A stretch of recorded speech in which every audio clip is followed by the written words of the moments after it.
Hello gamers, GhostHostLauren here with our second installment of Doki Doki Literature Club. You're probably wondering, Lauren, you look very bare and fresh-faced today. It is because I was doing some yard work and I twisted my fucking ankle. And it hurts real bad, so I'm currently icing it under the desk, and I can't stand at my bathroom counter to put on makeup. So, and I'm also will not be streaming. So I was like, you know what? I'll just record a nice little second installment of Doki Doki. You know, just to do something. Feel productive. The spirits were truly perturbed today.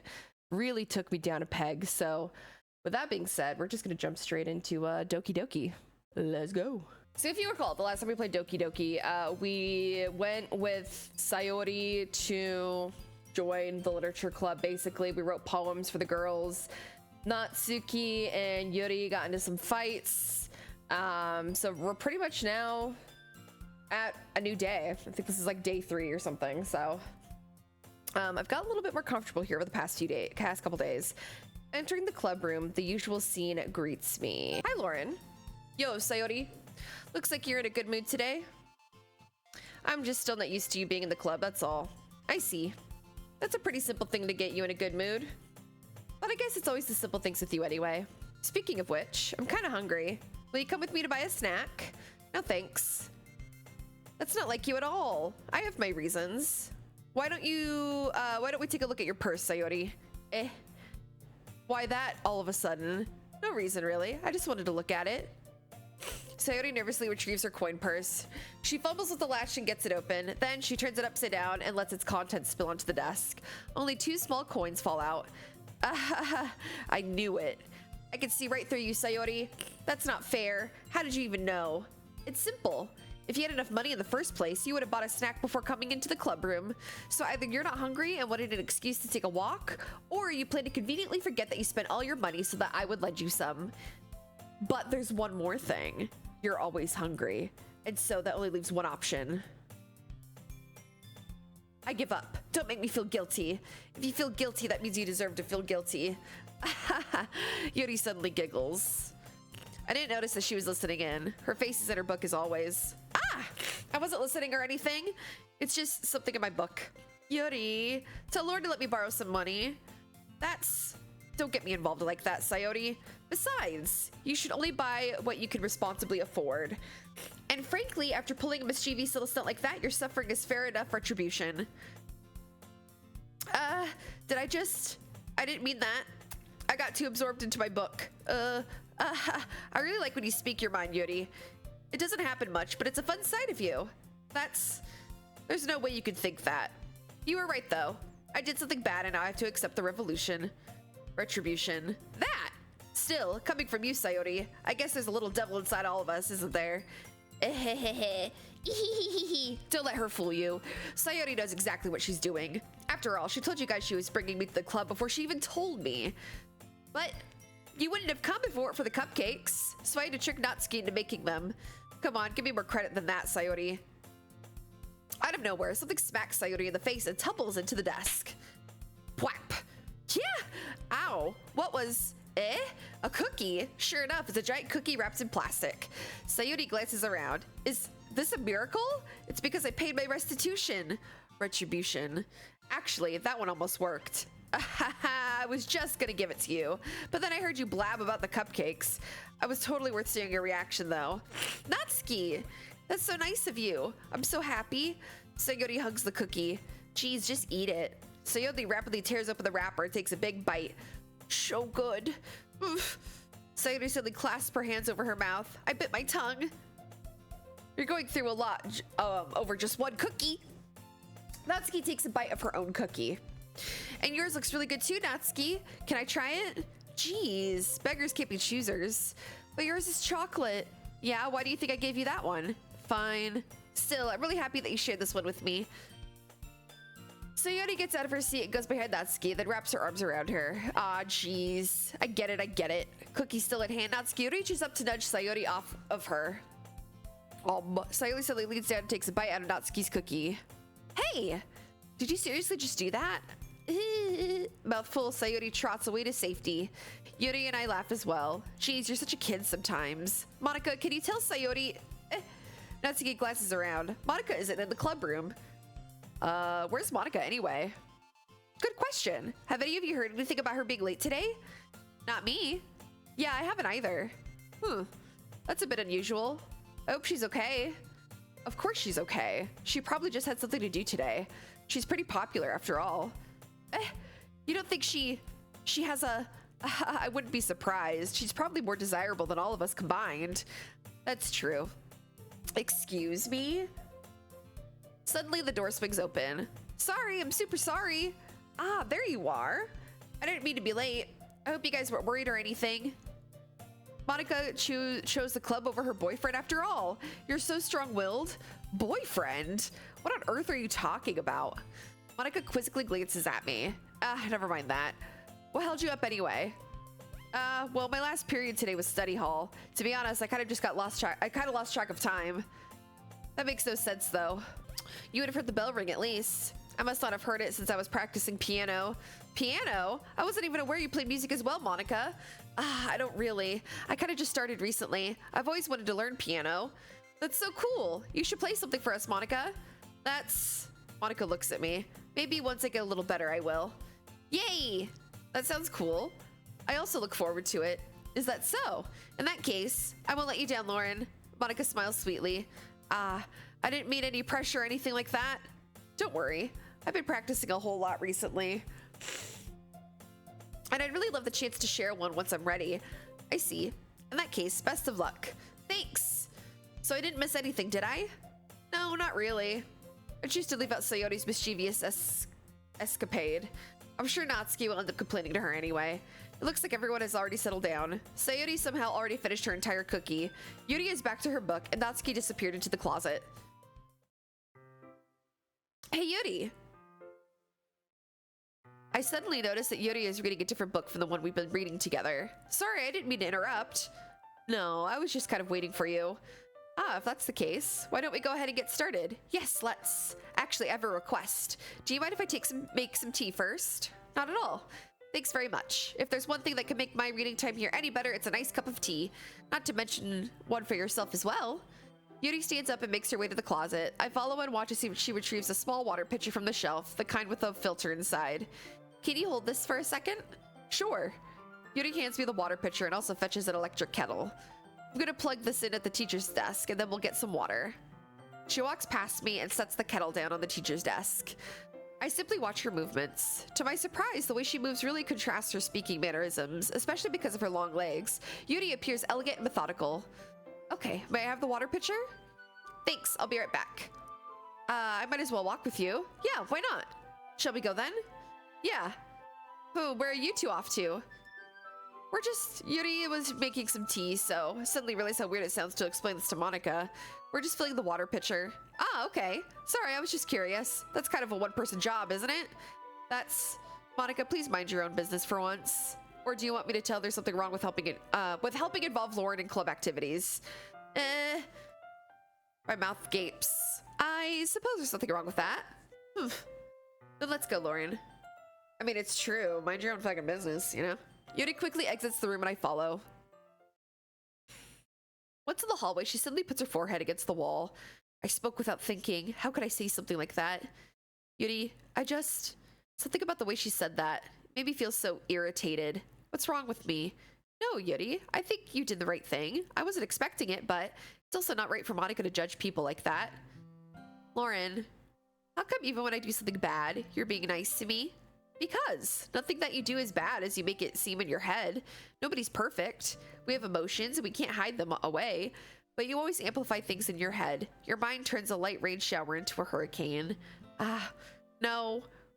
Wouldn't you hate me for something as terrible as that? Why would I hate you?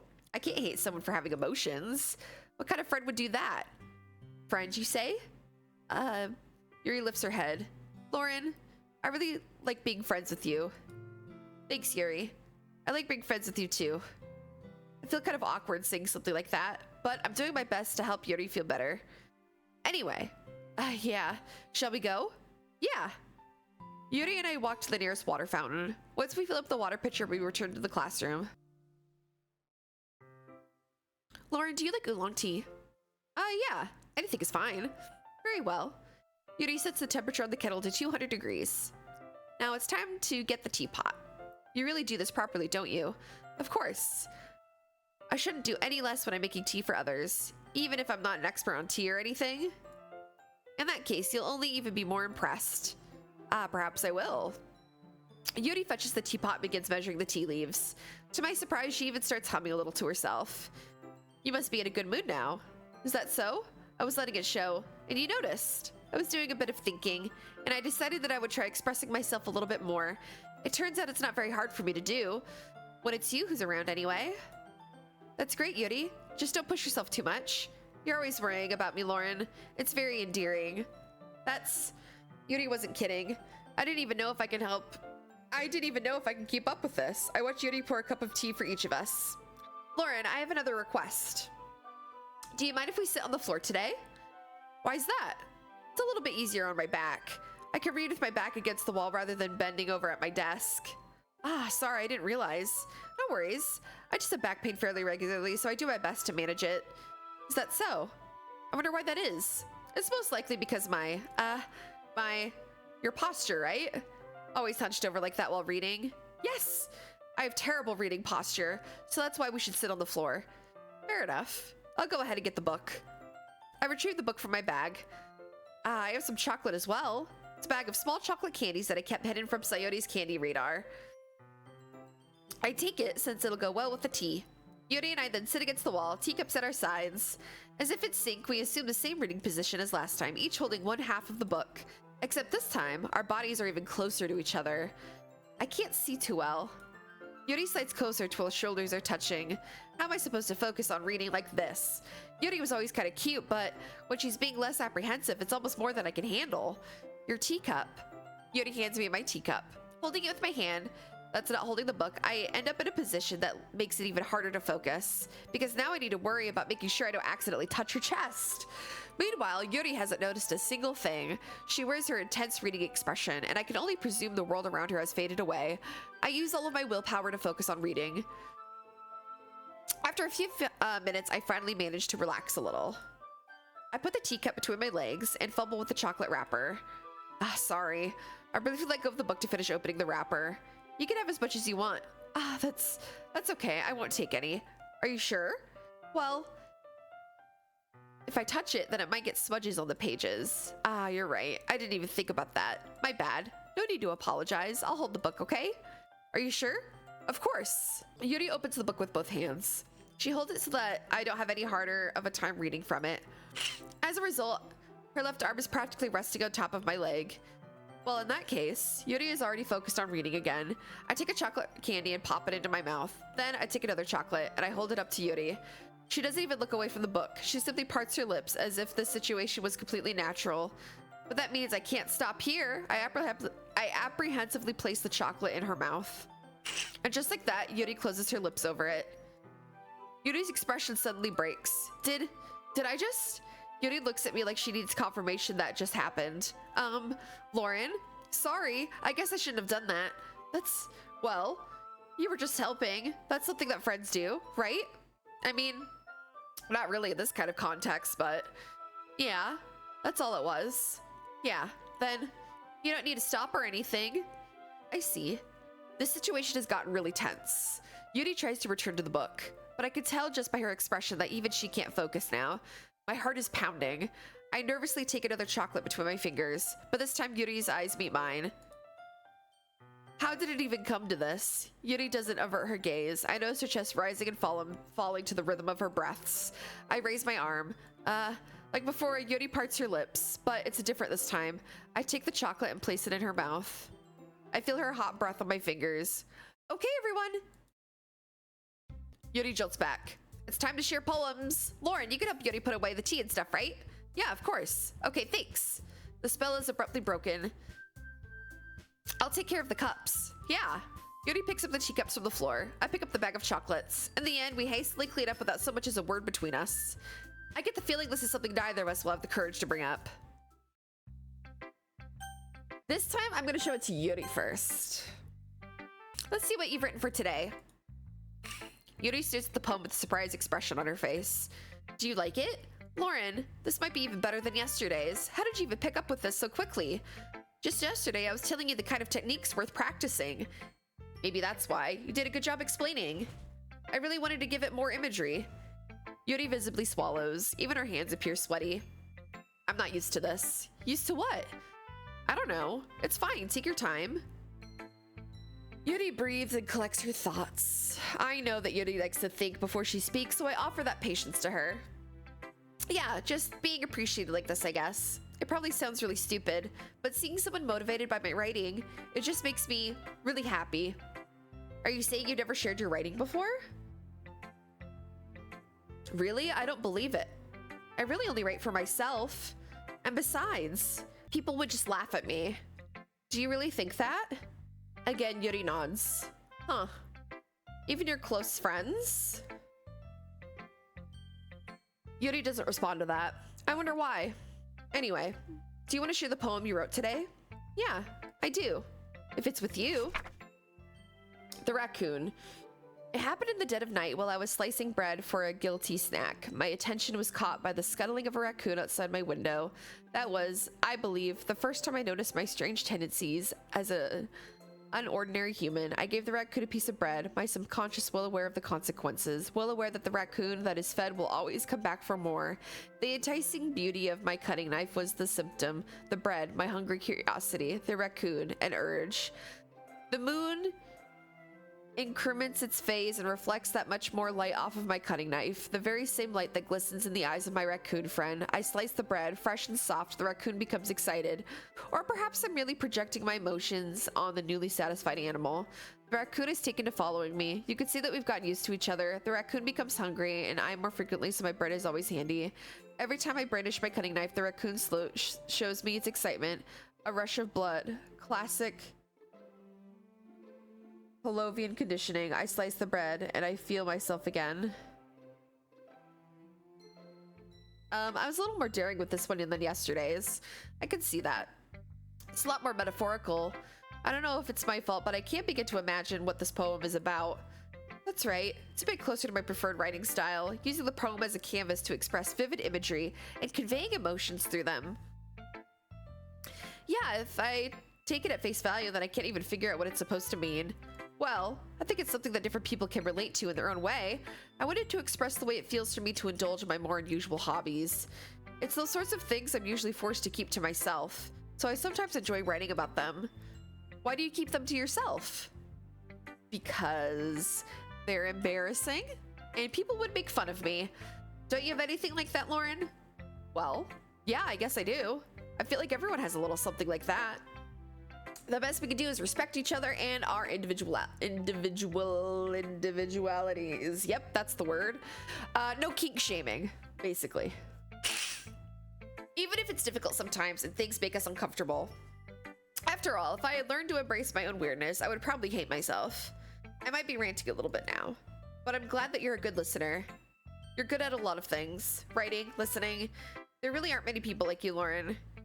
That's exaggerating a little bit. It's just how I feel. I never thought I would feel so comfortable sharing my writing, but now I almost feel like I look forward to it. It's just a really nice feeling. And you're to thank for that. It's nothing, really. Yuri smiles sincerely at me. For just a moment, her timidness seems to disappear. Or I'll do Sayori. Ooh, I like this one, Lauren. It has some nice feelings in it. I'm glad. Does that mean it's better than yesterday's? Let me think. I don't know. I guess I like them both. That's not very helpful, you know. Well, I'm not very good at figuring out if poems are good or bad, but that's why I just go by my heart. If it makes me feel things, then it must be a good poem. I'm not sure that's exactly how it works. Then again, I guess conveying feelings is a pretty important part of this whole thing. Yeah, maybe. Honestly, I don't even know what kind of writing you like in the first place. Yeah, me neither. Ugh. Why don't you at least try to give it some thought? Aw, you want to write something for me? That's so sweet. Yeah, right. But you're always thinking about other people. You need to think about yourself once in a while. Oop. Ah! If you don't, you might end up getting hurt at some point. Well, I don't really know what you mean, but I'll try to keep that in mind. Whatever. Anyway, let's see. I guess I like happy poems. Wait, sometimes I like sad poems too. Sometimes a little bit of both. There's a word for that, right? What's the word I'm looking for? Bittersweet. Yes. I like things that are happy and things that are sad. Happy and sad? I can't see you liking something sad, Sayori. Well, I like happy the most, but sometimes when you have a little rain cloud in your head, a sad poem can help give the rain cloud a little hug and make a nice happy rainbow. Sayori, that's unexpectedly poetic. It is? Maybe I'm getting better at expressing my feelings after all. Thanks, Lauren. I should go write that down then. You can read my poem now, okay? Bottles. I pop off my scalp like the lid of a cookie jar. It's the secret place where I keep all my dreams, little balls of sunshine all rubbing together like a bundle of kittens. I reach inside with my thumb and forefinger and pluck one out. It's warm and tingly. But there's no time to waste. I put it in a bottle to keep it safe, and I put the bottle on the shelf with all of the other bottles. Happy thoughts, happy thoughts, happy thoughts in bottles, all in a row. My collection makes a lot of friends. Each bottle is starlight to make amends. Sometimes my friends feel a certain way. Down comes a bottle to save the day. Night after night, more dreams. Friends after friends, more bottles. Deeper and deeper my fingers go, like exploring a dark cave, discovering the secrets, hiding in the nooks and crannies, digging and digging, scraping and scraping. I blow dust off my bottle caps. It doesn't feel like time elapsed. My empty shelf could use more. My friends look through my locked front door. Finally all done, I open up and in come my friends. In they come in such a hurry. Do they want my bottles that much? I frantically pull them from the shelf, one after the other, holding them out to each and every friend, each and every bottle. But every time I let one go, it shatters against the tile between my feet. Happy thoughts, happy thoughts, happy thoughts in shards all over the floor. They were supposed to be for my friends who aren't smiling. They're all shouting, pleading, something, but all I hear is echo, echo, echo, echo, echo inside my head. Holy crap. Sayori, did you really write this? Of course I did. Didn't I tell you yesterday I was gonna write the best poem ever? Yeah, but I mean, I didn't expect something like this coming from you. Monica taught me a whole lot, and I've been really in touch with my feelings recently. I see that. It's almost kind of creepy. Creepy? Well, not exactly. Maybe because I'm so used to you being cheerful. Well, never mind. I'm thinking too hard about it. The point is, it came out really good, so you should be proud of it. Aw, thanks. I feel like I was meant to express myself this way. It even helps me understand my own feelings a little better. Writing is like magic. You've gotten pretty passionate about this, huh? I hope you keep it up. Yeah, writing's the best. I'm gonna keep writing until I die. Don't get ahead of yourself. Sayori's always had a habit of getting obsessed with something before dropping it no more than a week later. Me. I wonder if this is one of those things. But seeing the passion in her eyes makes it hard for me to be pessimistic. Monica. Hi again, Lauren. How's the writing going? All right, I guess. I'll take that, as long as it's not going bad. I'm happy that you're applying yourself. Maybe soon you'll come up with a masterpiece. I wouldn't count on that. You never know. Want to share what you wrote for today? Sure, here you go. I give my poem to Monica. All right, this one's good. Feels like you're not only getting more comfortable with your style, but the imagery is better than the last one I read. Just wondering, what have you been finding inspiration in Yori's writing styles? I guess so. You can't deny that she's talented. Yeah, totally. I think her poems are the most romantic. That's the best way to describe it. She's like a totally different person when she picks up a pen. I noticed that too. Or when she's talking about literature, it's like a light turns up inside her. Sadly, it's hard to get much personal conversation out of her. Trust me, I've tried. Who knows what goes on in that head of hers? I hope you don't mean that in a bad way. No, of course not. I just mean that I wish she didn't keep so much to herself. But still, defending her like that, you must be pretty into her. You completely misunderstood. Calm down, I'm kidding. Besides, I'm pretty sure she's already got a boyfriend. Wait, really? Yeah, a fictional one anyway. Monica kind of whispers that last part to me. It's just a hunch, but, well, there's not really anything wrong with that. Oh, well, I know. I'm just saying. But anyway, you want to read my poem now? I like the way this one turned out, so I hope you do too. All right, let's take a look. Save me. The colors, they won't stop. Bright, beautiful colors, flashing, expanding, piercing, red, green, blue, an endless cacophony of meaningless noise. The noise, it won't stop. Violent, grating, waveforms, squeaking, screeching, piercing. sine, cosine, tangent, like playing a chalkboard on a turntable, like playing a vinyl on a pizza crust, an endless poem of meaningless. Load me? It's even more abstract than your last one, huh? I guess it's just the way I write. I'm sorry if you don't like it. No, I never said that. It's just the kind of thing I've never really seen before, I guess. I kind of like playing with my space on the paper. Choosing where and how to space your words could totally change the mood of the poem. It's almost like magic. The way I wrote the lines really short makes it feel like they're trying to speak over the noise. I see. It's still hard for me to tell what it's about, though. Sometimes asking what a poem is about isn't the right question. A poem could be abstract as a physical expression of a feeling, or a conversation with the reader. So putting it that way, not every poem is about something. Anyway, here's Monica's writing tip of the day. Sometimes you'll find yourself facing a difficult decision. When that happens, don't forget to save your game. You never know what might change your mind. Oh.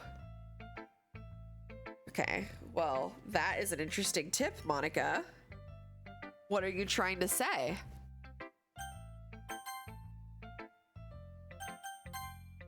Save, save, save, save.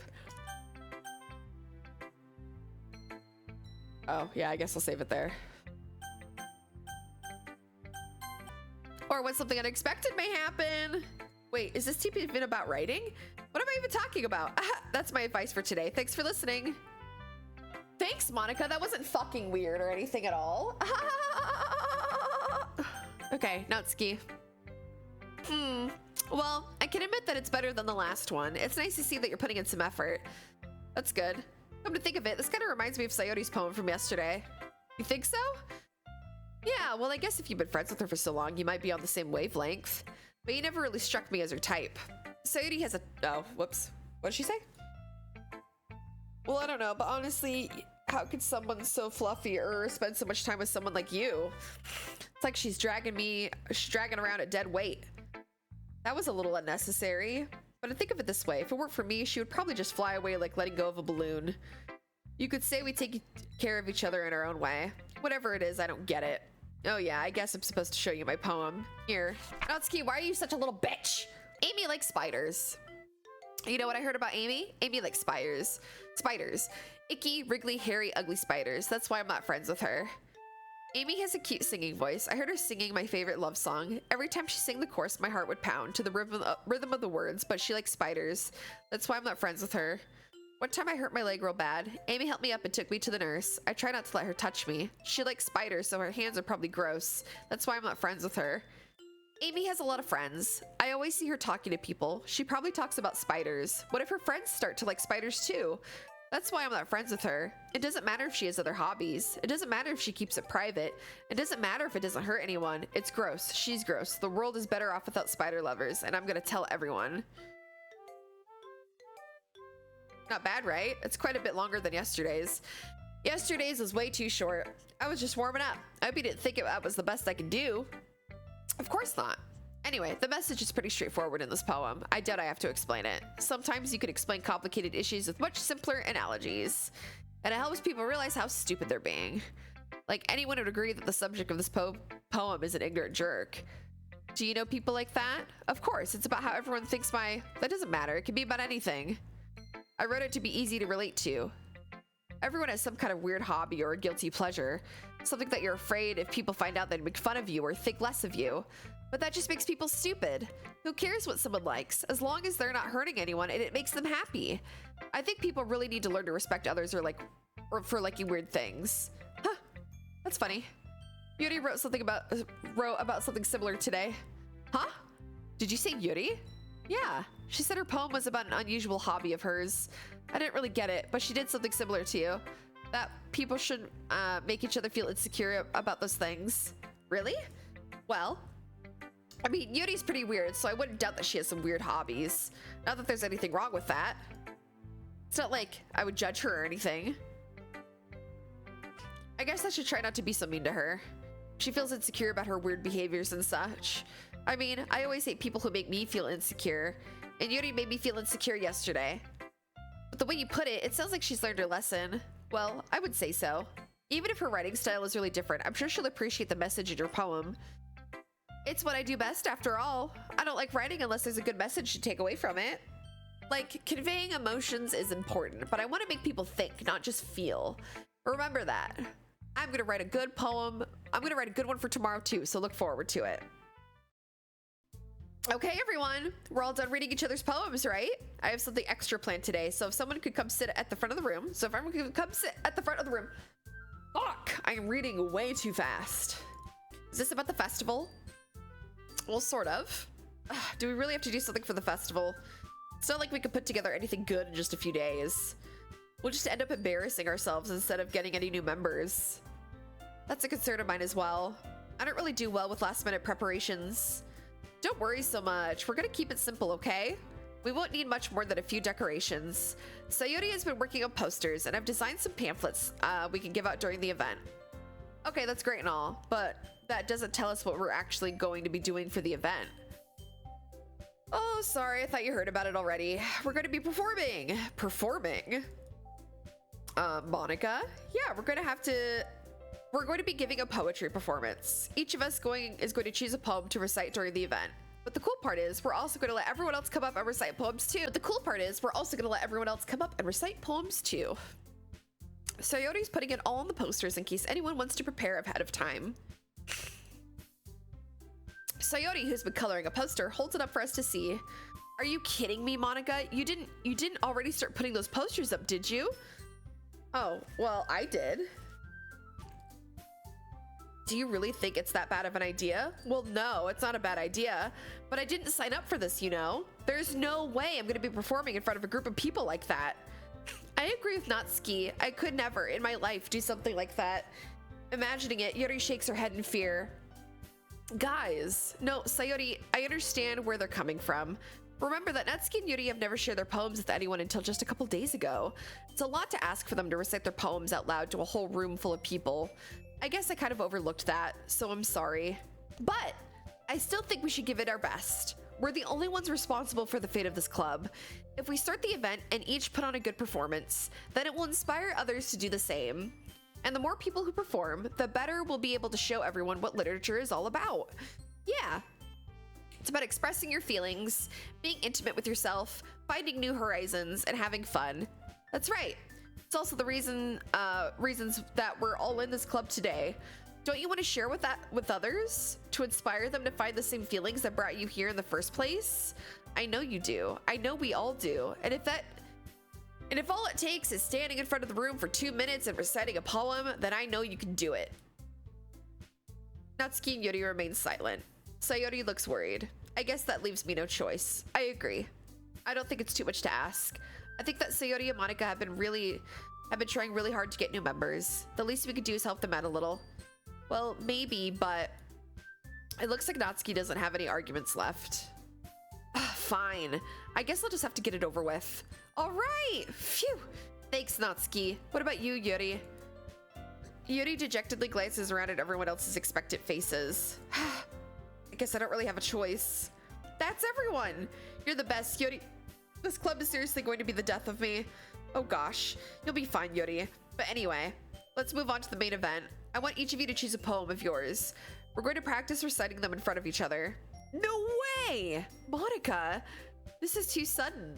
Well, if you can't recite your poem in front of the club, how do you expect to do it in front of strangers? Oh no, don't worry. I'll start off to help everyone feel a little more comfortable. Can I go next? Of course. Now let's see. Monica flips through her notebook to the specific poem she has in mind for herself. She then stands in front of the podium. The title of this poem is The Way They Fly. Monica begins reciting her poem. Her clear, confident voice fills the room. More than that, her inflection is pristine. She knows exactly how to apply emotion behind each line she recites, bringing the words to life. Is this something she's done before, or is she simply a natural? I glance around me. Everyone has their eyes on Monica. Sayori looks amazed. Yuri has an intense expression on her face that I don't understand. Finally, Monica finishes the recitation. The four of us applaud. Monica takes a breath and smiles. That was so good, Monica. Thank you very much. I was just hoping to set a good example. Are you ready to go next, Sayori? I'll go next. Wow, Yuri's fired up all of a sudden. Yuri clutches a sheet of paper between her hands and stands up. Keeping her head down, she walks quickly over to the podium. This poem is called You could do it, Yuri. It's called After Image of the Crimson Eye. Yuri's voice shakes as she starts reading the poem. Just a moment ago, she practically refused to do this. Why is she suddenly putting in so much effort? As Yuri gets past the first couple of lines, her voice changes. It's almost like what happens when Yuri gets absorbed into her books. Her quibbling words transform into the sharp syllables of a fierce and confident woman. The poem is full of twists and turns in its structure, and she enunciates with perfect timing. This must be a rare glimpse into the whirling fire Yuri keeps concealed inside her head. Suddenly, she's finished. Everyone is stunned. Yuri steps back into reality and glances around her as if she's bewildered even by herself. It's up to me to save this situation. I'm the first to start applauding. Everyone joins me afterwards, and we give Yuri the recognition she deserves. It's not that we didn't want to applaud her, but we were caught so off guard that we must have forgotten. As we applaud, Yuri holds the poem to her chest and rushes back to her seat. Yuri, that was really good. Thank you for sharing. Looks like Yuri is down for the count. Okay, I guess I'm next then. Sayori hops out of her chair and cheerfully walks to the podium. This one's called My Meadow. Sorry, I just giggled. Sayori, it's a lot harder than I thought. How did you guys do it so easily? Try not to think of it like you're reciting to other people. Imagine you're reciting it to yourself, like in front of a mirror or in your own head. It's your poem, so it'll come out the best that way. I see. Okay then. Sayori begins her poem. Somehow it feels like her soft voice was made as a perfect match. The poem isn't aimlessly cheery like Sayori is. It's serene and bittersweet. If I were to read this poem on paper, I probably wouldn't think much of it. But hearing it come from Sayori's voice almost gives it a whole new meaning. Maybe this is what Sayori meant when she said she likes my poems. It's like I get to reach more deeply into someone I thought I knew through and through. Sayori finishes, and we applaud. I did it! Good job, Sayori. Even Lauren liked it. I guess that's a good sign. What does that even mean? It came out nicely, Sayori. The atmosphere of the poem fits you really nicely, but it might be that other poems wouldn't work quite as well with that kind of delivery. I don't really understand. In other words, I've seen poems of yours where that sort of gentle delivery wouldn't work out as well. They might need a little more force behind them, depending on what you're reading. Oh, I know what you mean. I've been practicing that kind of thing. It's just embarrassing to do it in front of everyone. The next time, I'm gonna make you pick a poem that challenges you a little bit more. We don't have much time before the festival, you know? Okay. Now, who's next? Natsuki? Huh. Don't make me go before Lauren. It's not like I can compare to you guys anyway. Might as well let Lauren lower everyone's standards a little before I have to do it. Natsuki, you're such a bitch. Natsuki. It's fine. I might as well get it over with. But it's not like I have much of a selection of what to read. I'll just have to go with what I wrote for today. I stand up and step in front of the podium. Everyone has their eyes on me, making me feel terribly awkward. I recite my poem. Since I'm not exactly confident in my own writing, it's hard to put energy into it. Despite that, once I finish, I receive applause anyway. Sorry, I'm not really as good as everyone else.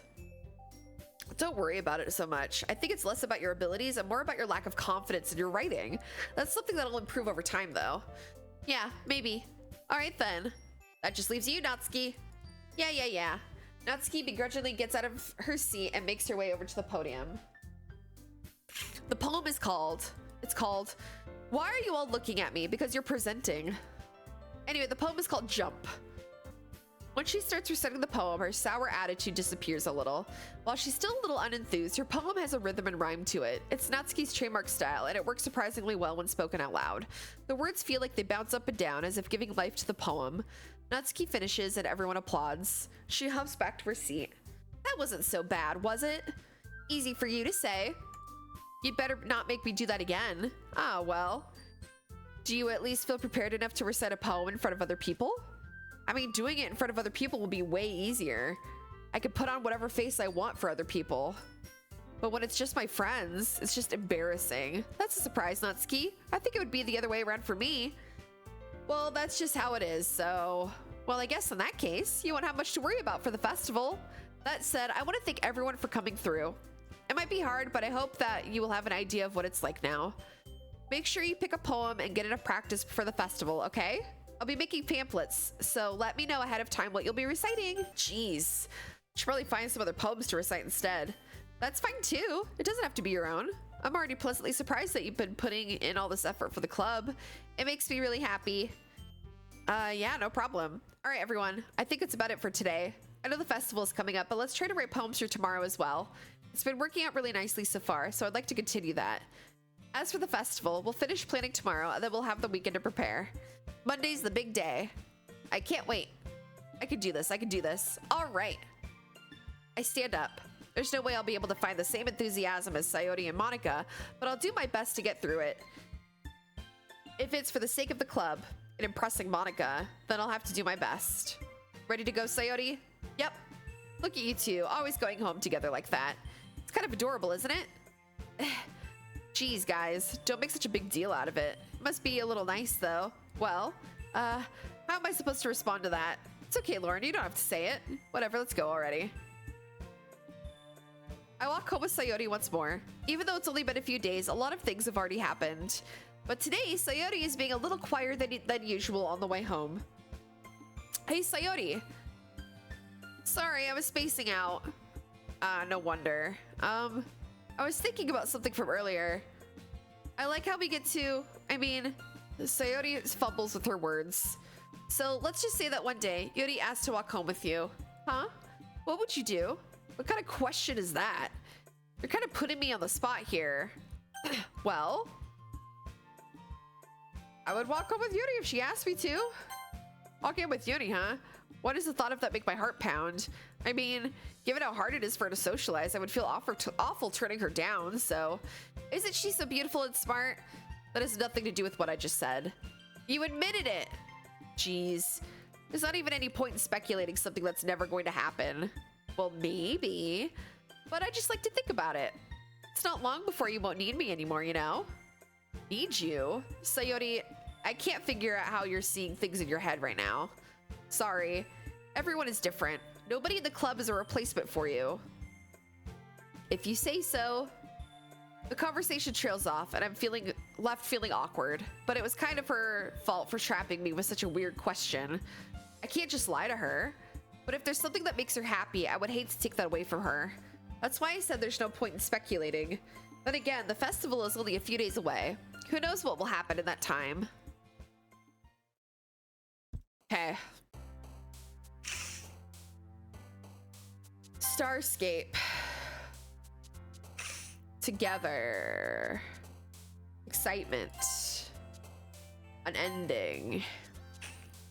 Ambience. Electricity. Bubbles.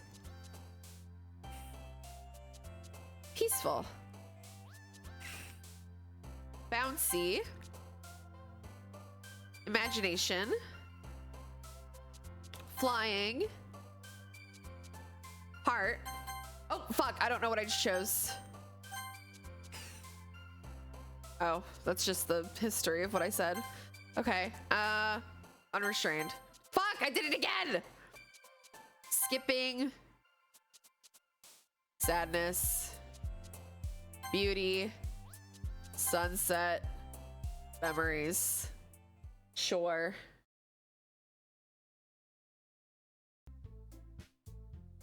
Oh, I don't want to really do another day because that day was really long. So I think we're going to go ahead and call it there for the day. Oh, it auto-saved. Heck yeah. Anyway, so that's going to be it for today because that day was super long. But thanks for hanging out, gamers. Hopefully my ankle will be better soon.